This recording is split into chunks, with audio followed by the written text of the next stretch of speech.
Assalamualaikum warahmatullahi wabarakatuh.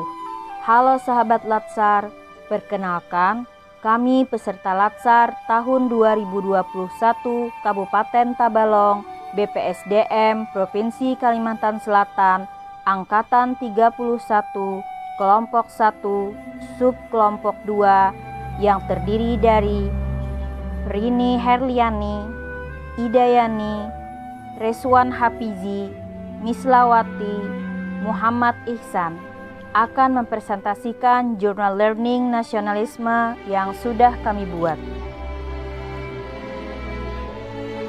Nasionalisme. Definisi nasionalisme dalam arti sempit yaitu perasaan kebangsaan atau cinta terhadap bangsanya yang sangat tinggi dan berlebih sehingga memandang rendah terhadap bangsa lain. Dalam arti luas, perasaan cinta yang tinggi atau bangga terhadap tanah air dan tidak memandang rendah bangsa lain. Jadi nasionalisme adalah suatu paham yang menganggap bahwa kesetiaan tertinggi atas setiap pribadi harus diserahkan kepada negara kebangsaan. Konsep nasionalisme. Pertama, konsepsi sosial, yaitu perasaan cinta akan bangsa dan negara yang membawa kepada gerakan membebaskan tanah air. Kedua, konsepsi politik, yaitu ideologi yang mencakup prinsip kebebasan, kesatuan, kesamarataan, serta kepribadian selaku orientasi nilai kehidupan kolektif suatu kelompok dalam usahanya merealisasikan tujuan politik, yakni pembentukan dan pelestarian negara nasional. Beberapa konsep yang berhubungan dengan nasionalisme. 1. Patriotisme. 2. Chauvinisme. 3. Sukuisme. Timbulnya nasionalisme. Nasionalisme muncul di belahan negara-negara dunia. Akan tetapi, faktor penyebab timbulnya nasionalisme di setiap benua berbeda. Nasionalisme Asia muncul disebabkan oleh faktor-faktor sebagai berikut.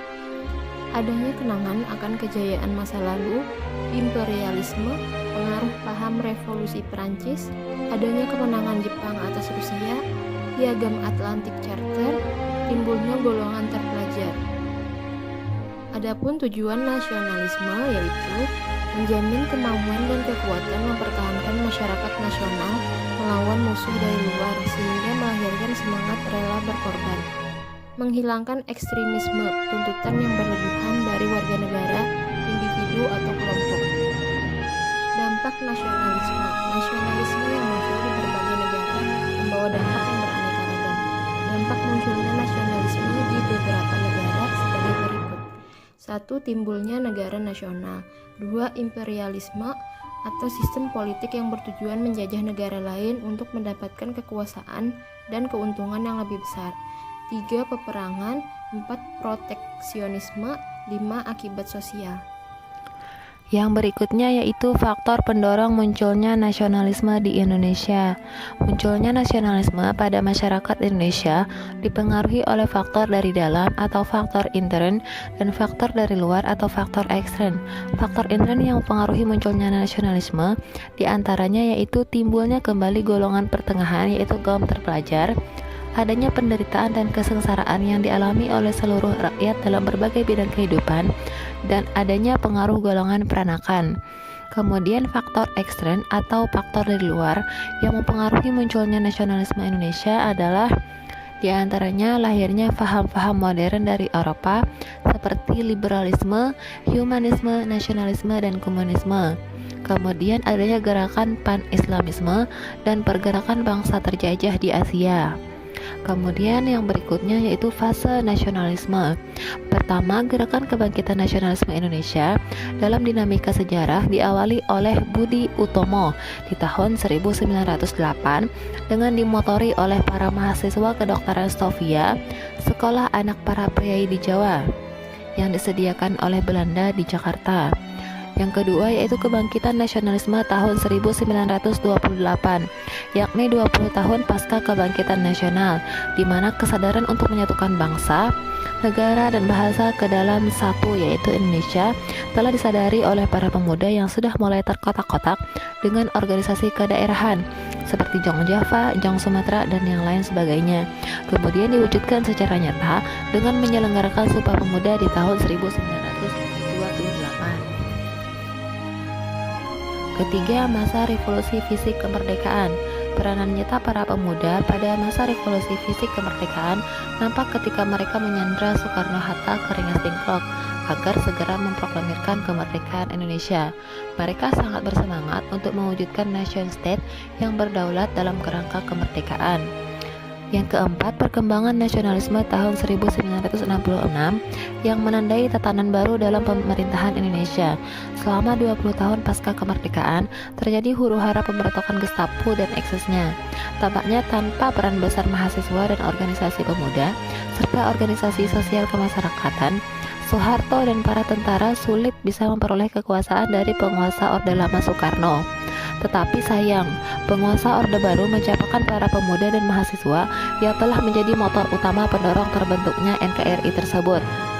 Dan bahkan sejak akhir tahun 1970-an, para mahasiswa dibatasi geraknya dalam berpolitik dan dikungkung ke dalam ruang-ruang kuliah di kampus. Dan yang terakhir, yaitu yang kelima, perkembangan nasionalisme masa reformasi. Nasionalisme tidak selesai sebatas masa pemerintahan Soeharto, melainkan terus bergulir ketika reformasi menjadi sumber inspirasi perjuangan bangsa, meskipun melalui perjalanan sejarah yang cukup panjang. Selanjutnya ada 5 prinsip nasionalisme. Yang pertama yaitu kesatuan atau unity. Yang kedua yaitu kebebasan atau liberty, freedom, independence. Dan yang ketiga yaitu kesamaan atau biasa disebut equality. Yang keempat ada kepribadian atau personality.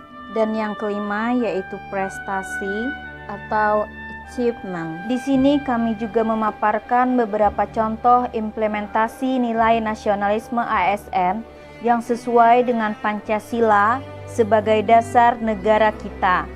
Yang pertama yaitu ketuhanan, dengan contoh beribadah sesuai kepercayaan yang dianut atau bersikap religius dan amanah pada tanggung jawab. Yang kedua yaitu kemanusiaan, berlaku adil dan menghormati hak asasi orang lain. Yang ketiga yaitu persatuan, dengan contoh cinta tanah air dan mengutamakan kepentingan publik. Yang keempat yaitu kerakyatan, menghargai pendapat orang lain. Dan yang kelima adalah keadilan, bersikap sederhana dan suka menolong. Sekian pembahasan dari kelompok kami, semoga bermanfaat. Terima kasih.